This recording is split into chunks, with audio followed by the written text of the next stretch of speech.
할렐루야, 오늘도 좋은 날입니다. 잠언 1장 20절에서 33절 말씀 묵상입니다. 오늘은 책망을 받을 수 있는 마음이 지혜입니다 라는 제목으로 말씀을 나누도록 하겠습니다. 잠언 1장 20절에서 21절은 이렇게 시작합니다. 지혜가 길거리에서 부르며 광장에서 소리를 높이며 시끄러운 길목에서 소리를 지르며 성문 어귀와 성중에서 그 소리를 발하여 이르되. 여기에서 지혜는 어떤 특정한 곳에서만 있는 것이 아닙니다. 어디에나 있다는 것입니다. 교회에만 있는 것이 아니라 시장에도 길거리에도 일터에도 어디에나 있습니다. 그리고 그 지혜가 소리를 지른다라고 말합니다. 놀라운 것은 마치 지혜가 살아있는 사람처럼 묘사됩니다. 특별히 지혜를 영어로 it이라고 하는 중성명사를 사용하지 않고 잠언에서는 she라고 하는 사람 명사, 인칭 대명사로 사용합니다. 다시 말해 지혜는 인격과도 같다는 것입니다. 인격의 특징이 어떠합니까? 인격은 자기를 사랑하는 자를 사랑합니다. 인격은 자기를 존중하는 자를 존중합니다. 그래서 잠언 8장 17절에서 지혜가 이렇게 말합니다. 나를 사랑하는 자들이 나의 사랑을 입으며 나를 간절히 찾는 자가 나를 만날 것이니라. 이처럼 지혜는 그 사모함으로, 갈급함으로, 간절함으로 갈망하는 자에게 임하게 된다는 것입니다. 지혜가 모든 장소에 있다고 해서 저절로 임하는 것이 아닙니다. 지혜를 생명처럼, 지혜를 감추인 보화처럼 소중하게 여기고 지혜를 간절히 소망할 때 지혜가 임하게 되는 것입니다. 그런데 지혜가 어떤 방식으로 임하겠습니까? 22절과 23절은 이렇게 말합니다. 너희 어리석은 자들은 어리석음을 좋아하며 거만한 자들은 거만을 기뻐하며 미련한 자들은 지식을 미워하나니 어느 때까지 하겠느냐. 나의 책망을 듣고 돌이키라. 보라, 내가 나의 영을 너에게 부어주며 내 말을 너희에게 보이리라. 우리가 보통 지혜는 우리에게 위로와 소망, 기쁨으로만 임한다고 생각할 수 있습니다. 그러나 지혜가 말합니다. 나의 책망을 듣고 돌이켜라. 다시 말해 지혜가 책망을 통해서 임한다는 것입니다. 현대 교육학에서 책망은 아주 잘못된 교육 방법이라고 말합니다. 그래서 책망과 징계를 하지 마십시오. 그러면 당신의 자녀가 비뚤어집니다.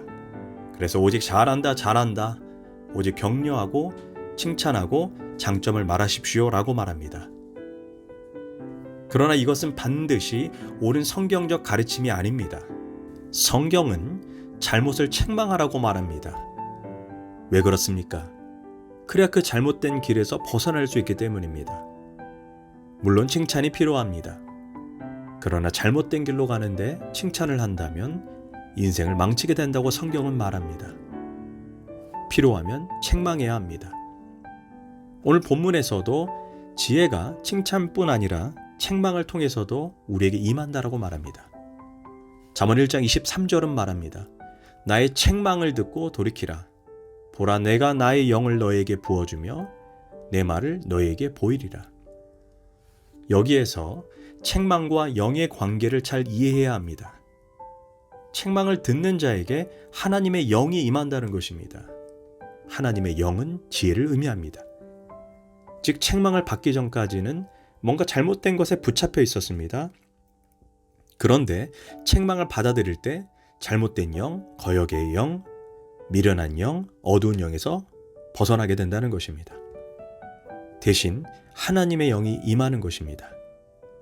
그러므로 책망은 잘못된 영이 나를 붙잡았을 때 그것으로부터 나를 자유하게 해주고 깨닫게 해주는 하나님의 은혜입니다. 마태복음 16장에서 예수님이 내가 이번에 예루살렘에 올라가면 고난을 받고 죽게 될 것이다 라고 제자들에게 말했습니다. 이처럼 제자들에게 십자가 순환에 대해서 말씀하자 베드로가 만류하며 이렇게 말합니다. 주님, 안 됩니다. 절대로 그런 일은 일어나서 안 됩니다 라고 말했습니다. 그러나 예수님이 사탄아 물러가라, 너는 나를 넘어지게 하는 자로다 하며 베드로를 책망하셨습니다. 솔직히 베드로가 뭘 잘못했습니까?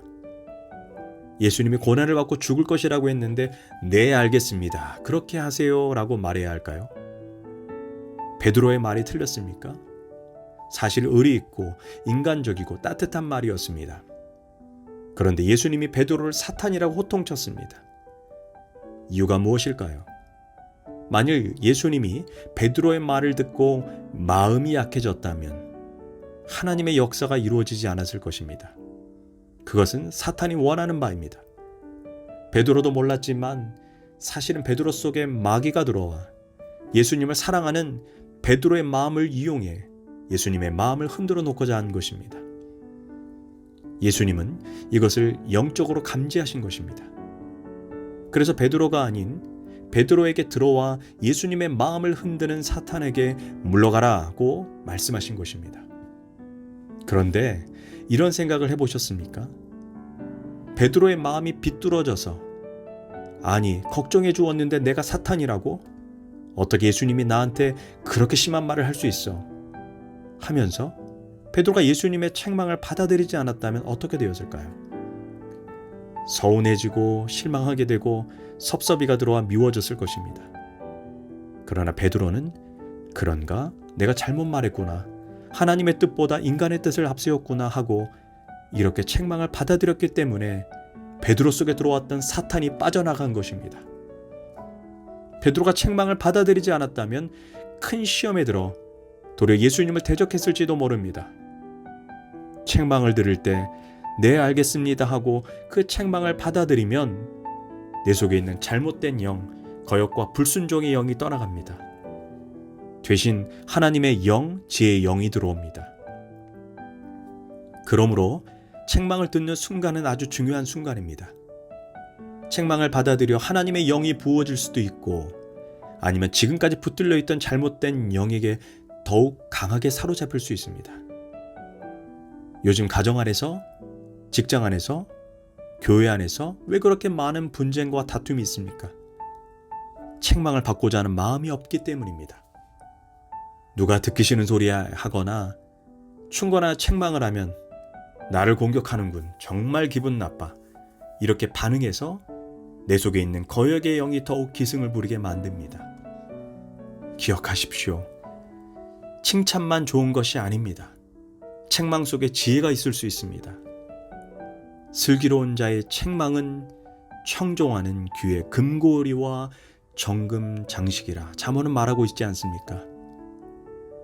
요즘 경영학에서 가장 주목받는 리더십이 귀의 리더십이라고 말합니다. 지금까지 눈의 리더십이었다면 그래서 앞만 보고 깃발 들고 가자라고 말하는 비전의 리더십이었습니다. 그러나 앞으로는 귀의 리더십이 필요합니다. 듣는 것이 더 중요합니다. 어떻게 지도자가 모든 것을 다 알 수 있겠습니까? 그러나 들으면 됩니다. 소비자의 의견도, 직원들의 의견도, 전문가의 의견도 들어야 합니다. 무엇보다 책망과 질책도 잘 들어야 합니다.